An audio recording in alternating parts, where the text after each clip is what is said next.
Hi and welcome, my name is Brad Maclean and I'm co-founder of Regulation Asia.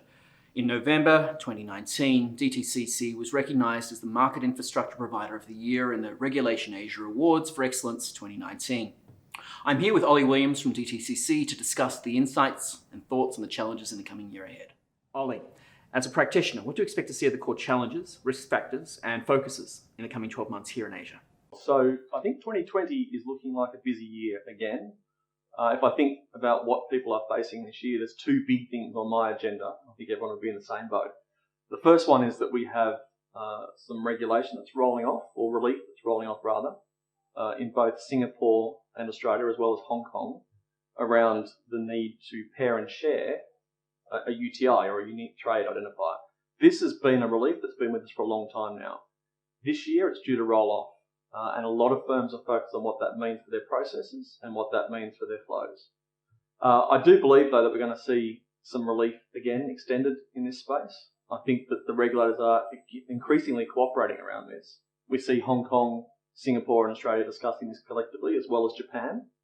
I believe what they're looking for is a global standard.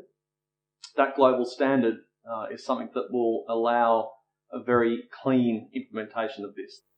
The challenge with this has been that without a standard, firms that operate globally have not been able to come up with a solution that allows them to report consistently across the different jurisdictions where they're active.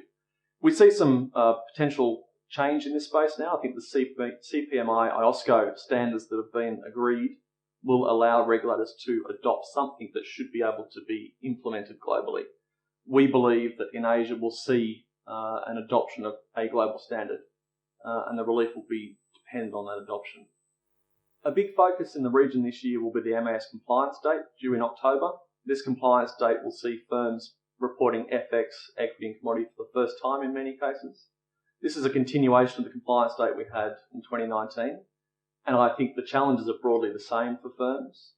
Many of the firms now caught by this regulation are going to be struggling to find the expertise to ensure they have the solutions in place to identify the population reportable, extract it, normalise it and report it down, as well as have in place the right sort of controls they need.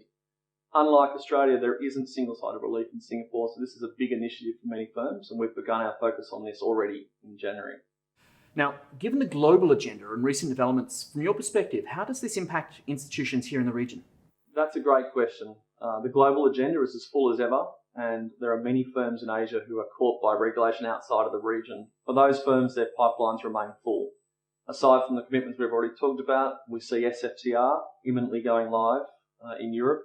On top of that, we have the CFTC rewrite that we're all aware of, and there is the potential of an SEC requirement, and people are also beginning to turn their attention to the EMIR rewrite, which will follow. There is a lot on the agenda, and firms are increasingly looking for ways that they can continue to deliver this agenda and meet their regulatory requirements. Okay, but now looking beyond these practical challenges and more into the future, what do you anticipate will be the broader themes over the coming 12 to 18 months or beyond? We see a couple of things driving the directions here. We've already talked about some of it, right? The large pipelines that are driven by the global and local agendas. But there's also increased regulatory scrutiny. This is not new anymore. The regulators themselves have improved tools and capabilities. We are seeing a lot of inquiry from regulators to our clients.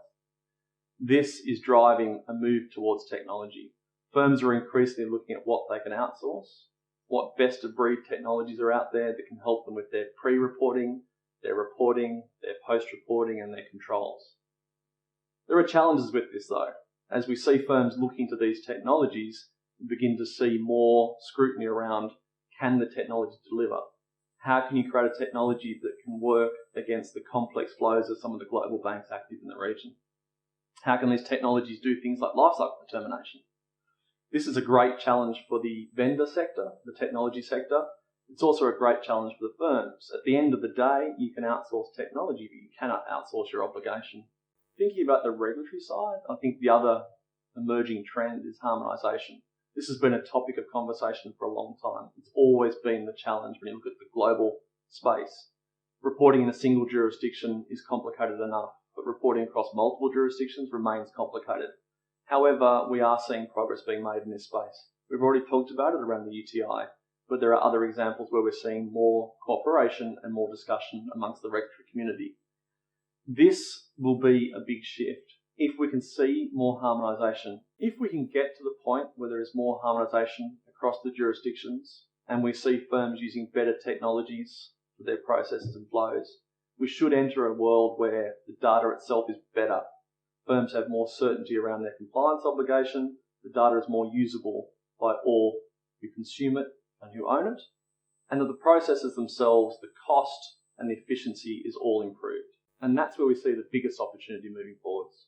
Congratulations to you and the team at DTCC, and thank you very much, Ollie, for your insights today. Thank you, Brad. Thank you.